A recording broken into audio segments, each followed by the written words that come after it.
जय श्री कृष्णा दोस्तों। बुलबुल की कहानियों में आपका स्वागत है। मैं आज आपके लिए लेकर आई हूँ कनार शर्मा जी की लिखी हुई एक पारिवारिक कहानी। बहू, खाने पीने का इंतजाम अच्छा करना, मेहमानों के स्वागत में कोई कमी ना रहे।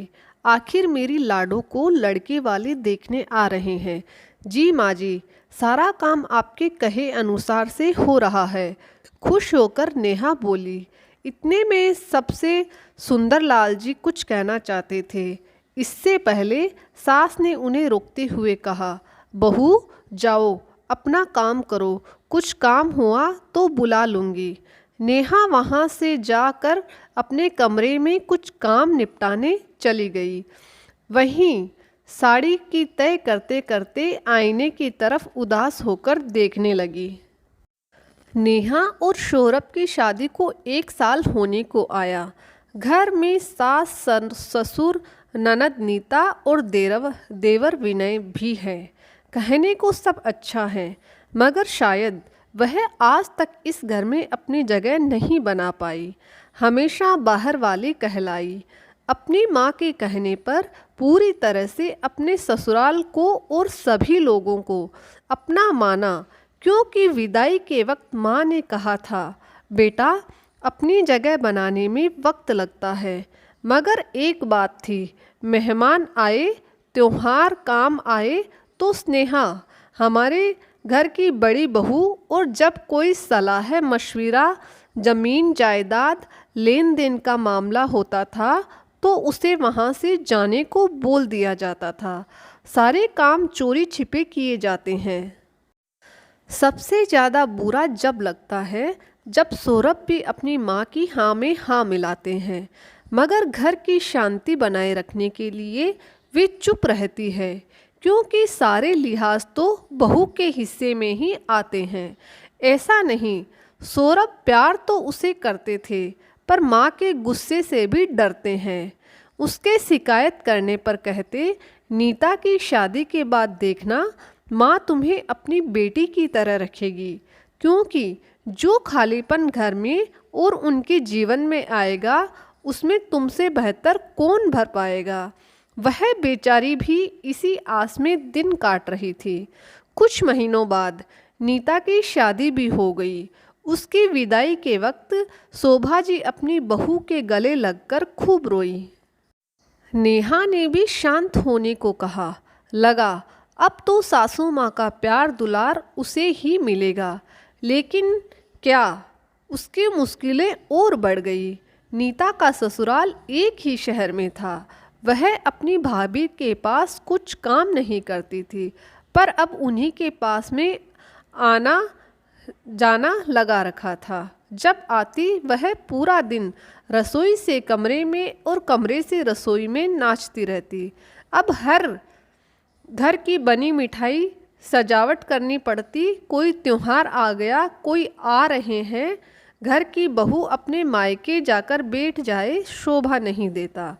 जब तक वह लोग खा पी नहीं जाते वह मायके नहीं जा पाती। क्या करोगी वहाँ जाकर, तुम्हारा तो कोई भाई ही नहीं है। जाओ या ना जाओ सब बराबर है। 2 साल बाद देवर की सरकारी नौकरी लग गई। घर में दोस्त रिश्तेदारों का समारोह लगा रखा गया। कमरे में बेटे, सास ससुर, देवर और पति सौरभ, नीता, दामाद जी सब कामों का बंटवारा कर रहे थे। कौन सजावट देखेगा, सास ससुर अतिथि स्वागत करेंगे, सौरभ हलवाई के इंतजाम। बाकी घर के कामों के लिए स्नेहा को चुना गया। कहने को हलवाई लगाया गया था, पर एक एक चीज पर स्नेहा को कड़ी नज़र रखने को कहा गया। घर के सारे काम की जिम्मेदारी उसे सौंप दी गई। इसी बीच चाय पकौड़ी लेकर स्नेहा सब सुन रही थी। अचानक सास शोभा जी बोली, बहू जाओ और अपना काम करो, कुछ काम हुआ तो बुला लूँगी। उसने सौरभ की तरफ देखा तो शायद वह कुछ बोलेंगे, पर वह तो खुद जाने का इशारा कर रहे थे। दुखी मन से कमरे से बाहर निकली ही थी कि ननद ने दरवाज़ा बंद कर लिया। जैसे कहीं कोई दरवाजे पर कान लगा उनकी सीक्रेट बातें ना सुन ले। एक बार फिर बेइज्जती का घूंट पीकर रह गई स्नेहा। सोचा, मेरा ही परिवार है, आज नहीं तो कल मुझे समझेगा। पार्टी वाले दिन सुबह, मम्मी जल्दी चलो, पार्लर का अपॉइंटमेंट है। नीता दीदी, मुझे भी फेशियल करवाना था, मैं भी चलूं आप लोगों के साथ? बहू, थोड़ी शर्म करो, तुम्हें नहीं लगता आने जाने वालों को घर को खाली छोड़ना चाहिए? घर के आदमी तो कुछ समझते नहीं, तुम्हारा यहाँ रहना बहुत ज़रूरी है। और फिर नीता के ससुराल वाले क्या कहेंगे? उनकी बेटी का मेकअप भी नहीं करवाया मायके वालों ने। तुम्हारा क्या है, घर पे हो जाना तैयार। स्नेहा को काम करते करते सुबह हो गई, फिर शाम हो गई। उसने जल्दी से एक हल्की सी साड़ी पहनी, क्योंकि भारी साड़ी पहनकर भाग दौड़ कैसे होती। मेकअप के नाम पर लिपस्टिक और पाउडर लगाकर काम में जुट गई। थोड़ी देर बाद देखा तो सास बनारसी साड़ी में चमक रही है। नीता ने सुंदर गाउन पहन रखी है। नेहा को पहले तो हंसी आ गई, फिर सोचा एक साधारण सी पार्टी में शादी वाला तामझाम क्यों करते हैं ये लोग। फिर पूछने लगी तो आ बेल मुझे मार वाली बात होगी, इसलिए चुपचाप अपने काम निपटाने लगी। थोड़ी देर में सभी लोग जमा होने लगे। हल्का म्यूजिक बजने लगा।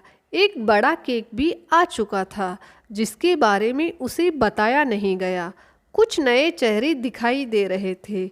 चाची सास, बुआ सास, मम्मी सब आ चुके थे। ननद कुछ औरतों के आगे बोल रही थी।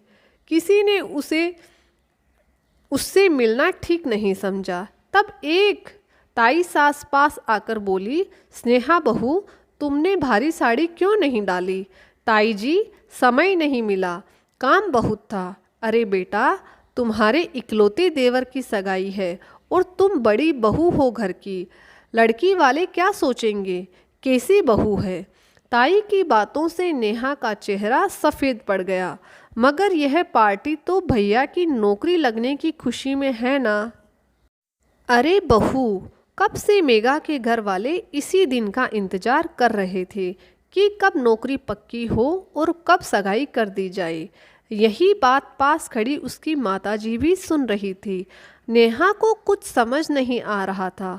वह सीधा अपने कमरे में जाकर एक बार फिर आईने से सवाल कर रही थी, यह कैसे लोग हैं, कैसा परिवार है? काम करने को मैं बड़ी बहू हूँ, पर घर परिवार के मामले में या कुछ खास होने पर बोल दिया जाता है कि तुम जाओ और अपना काम करो। मगर अब तो पानी सर से ऊपर चला गया। उसे ऐसी उम्मीद बिल्कुल नहीं थी। आखिर वह यहाँ क्या कर रही है? तभी सौरभ, सास, ससुर और नीता कमरे में आ गए। बहू, यह क्या बदतमीजी है? बिना बताए तुम यहाँ कमरे में क्यों चली आई? तुम बड़ी बहू हो, नीचे कितना काम पड़ा है, चलो रोना धोना बंद करो। सास गुस्से से बोली, एक तो चोरी, ऊपर से सीना जोरी। नहीं जाऊंगी, क्योंकि वहाँ मेरी ज़रूरत ही नहीं और आपके हिसाब से मेरे लायक वहाँ कोई काम नहीं, इसलिए आज मैं खुद अपने कमरे में आ गई। सौरभ बोला, यह तुम क्या कह रही हो? विनय की सगाई है और तुम यहाँ कमरे में अच्छी लगोगी? किसी ने मुझे तो बताया नहीं कि आज क्या है। अरे मुझे तो पता था तुम और मैं अलग थोड़े ही हैं। सौरभ ने कहा, अलग ही है, मुझे केवल पार्टी में बुलाया गया। सगाई जैसी बड़ी बात छुपाई गई मुझसे, जो कि सरासर गलत है। सौरभ शर्मिंदा होकर सब सुनता रहा। आज तक यही किया आप लोगों ने, मुझसे हमेशा छुपाया है।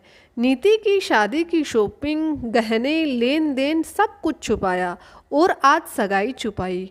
हाँ, घर के झाड़ू पोछा, रसोई, मेहमान नवाजी, पूजा पाठ, नियम कायदे सब करवाया आप लोगों ने। अगर घर की बहू का यह सब करना कर्तव्य है तो बहू के कुछ अधिकार भी होते हैं।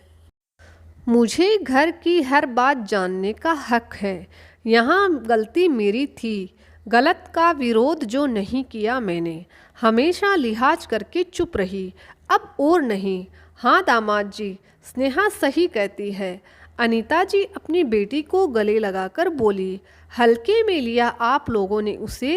अरे उसका भाई नहीं है तो क्या हुआ, उसके माँ बाप मरे नहीं हैं अभी तक। अब हम अपनी बेटी को यहाँ और जलील नहीं होने देंगे। अभी लेकर जा रहे हैं, आप करिए सगाई, मनाइए जश्न।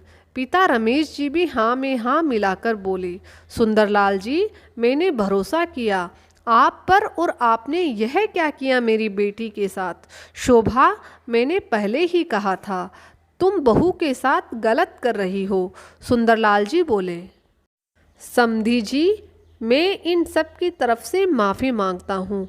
बहू हमारे घर का मान है, बड़ी भूल हुई जो इसका तिरस्कार होते देखा। शोभा जी भी अब सबके सामने अपना तमाशा नहीं बनाना चाहती थी। उन्हें लगा नहीं था कि बहू विरोध कर जाएंगी। तुरंत बात संभालते हुए बोली। स्नेहा बेटा, एक बार मेरी बात मान कर अच्छे से तैयार होकर नीचे चल। मेहमान क्या सोचते होंगे, घर वाले कहाँ गए, बहू को क्या हुआ। तभी ननद नीता पास आकर बोली। हाँ भाभी, यह नई साड़ी पहन लो और मुझे माफ़ कर दो, आइंदा ऐसी गलती नहीं होगी। नेहा ने अपने ससुराल वालों की लाज रखने के लिए समारोह में शामिल होने के साथ साथ कभी अपने आत्मसम्मान को चोट ना देने का फैसला लेती है। आज गलत के खिलाफ आवाज़ उठाकर उसके दिल का बोझ हल्का हो गया था, मगर अब ससुराल वालों का दिल से सम्मान कर पाएगी इसमें थोड़ा संशय था। तो दोस्तों, कैसी लगी आपको आज की कहानी? अगर कहानी अच्छी लगी तो चैनल को लाइक और सब्सक्राइब जरूर करिएगा। जय श्री कृष्णा।